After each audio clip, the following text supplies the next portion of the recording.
ನಾವು ಲೇಡೀಸ್ಗಳು ರಾತ್ರಿ ಮಲ್ಕೋಕ್ಕೂ ಮುಂಚೆ ಯಾವುದ್ರ ಬಗ್ಗೆ ಯೋಚನೆ ಮಾಡ್ತೀವೋ ಇಲ್ವೋ ನನಗಂತೂ ಗೊತ್ತಿಲ್ಲ. ಬೆಳಿಗ್ಗೆ ಎದ್ದೇನು ಟಿಫನ್ ಮಾಡೋದು ಅನ್ನೋದ್ರ ಬಗ್ಗೆ ಮಾತ್ರ ಚೆನ್ನಾಗಿ ಯೋಚನೆ ಮಾಡಿನೇ ನಾವು ಮಲ್ಗೋದು. ಏನು ತಿಂಡಿ ಮಾಡಿದ್ರೆ ಯಾರಿಗಿಷ್ಟ ಆಗುತ್ತೆ, ಮಧ್ಯಾಹ್ನ ಬಾಕ್ಸಿಗೂ ಅದೇ ಆಗುತ್ತಾ, ಇಲ್ಲ ಬೇರೆ ಏನಾದರೂ ಮಾಡಬೇಕಾ? ಈ ಮಾತುಗಳೆಲ್ಲ ನೈಟ್ ಹೊತ್ತು ನಾವು ಮಲ್ಗೋಕ್ಕೂ ಮುಂಚೆ ನಮ್ಮ ಮನಸ್ಸಲ್ಲಾಗೋ ಡಿಸ್ಕಷನ್ಗಳು.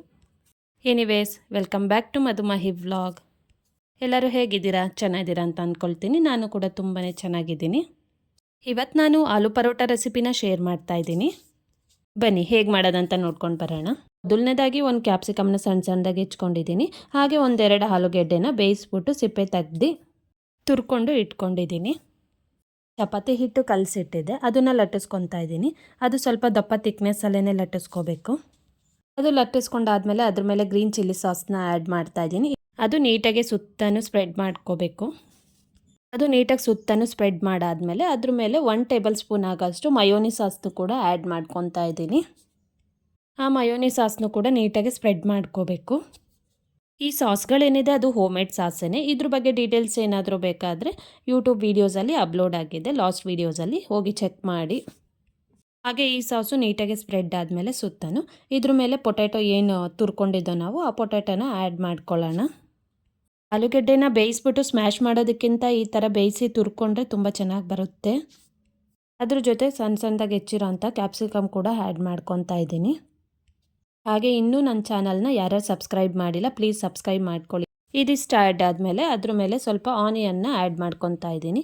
ಈರುಳ್ಳಿನ ರೌಂಡಿಗೆ ಹೆಚ್ಚಿಟ್ಕೊಂಡಿದ್ದೆ, ಅದನ್ನು ಆ್ಯಡ್ ಮಾಡ್ಕೊತಾ ಇದ್ದೀನಿ. ಅದ್ರ ಮೇಲೆ ಸ್ವಲ್ಪ ಚಿಲ್ಲಿ ಫ್ಲೆಕ್ಸ್ ಹಾಗೆ ಸ್ವಲ್ಪ ಚೀಸ್ ತುರ್ದು ಹಾಕೊಂಡ್ರೆ ಇದು ರೆಡಿ ಆಗುತ್ತೆ. ಬೇಕಾದರೆ ಸ್ವಲ್ಪ ಸಾಲ್ಟ್ ಆ್ಯಡ್ ಮಾಡ್ಕೋಬೋದು.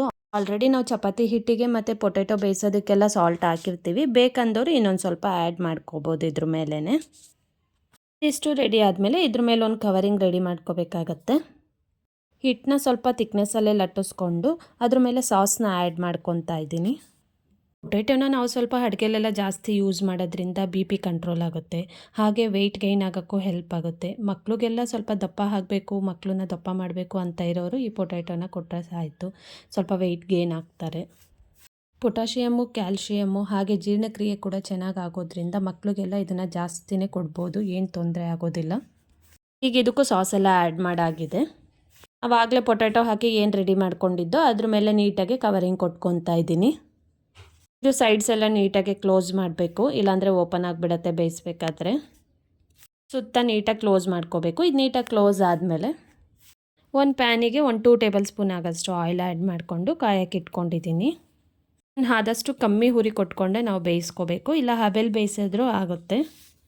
ಸುತ್ತ ಆಯಿಲ್ ಆ್ಯಡ್ ಮಾಡಿಕೊಂಡು ಹಬೆಲಿ ಬೇಯಿಸಿದ್ರೆ ರೆಡಿ ಆಗುತ್ತೆ. ಹಾಗೆ ನಾನು ಮಾಡ್ತಿರೋ ವೀಡಿಯೋಸ್ಗಳು ನಿಮ್ಗೆ ಇಷ್ಟ ಆಗಿದ್ದರೆ ಲೈಕ್ ಮಾಡಿ, ಶೇರ್ ಮಾಡಿ, ಸಬ್ಸ್ಕ್ರೈಬ್ ಮಾಡಿ. ನಿಮ್ಮ ಕಡೆಯಿಂದ ಏನಾರು ಸಜೆಷನ್ ಇದ್ದರೆ ನನಗೆ ಕಮೆಂಟ್ಸಲ್ಲಿ ತಿಳಿಸಿ. ರೆಡಿಯಾಗಿದೆ ಈಗ. ಇದನ್ನೀಗ ನಿಮಗೆ ಯಾವ ಶೇಪ್ ಬೇಕು ಆ ಶೇಪು ಪಿಜ್ಜಾ ಕಟ್ಟರಿಂದ ಆಗಿರ್ಬೋದು ಇಲ್ಲ ನೈಫಿಂದ ಆಗಿರ್ಬೋದು ಕಟ್ ಮಾಡಿಕೊಂಡ್ರೆ ಆಯಿತು, ರೆಡಿ ಆಗುತ್ತೆ ಆಲೂ ಪರೋಟ.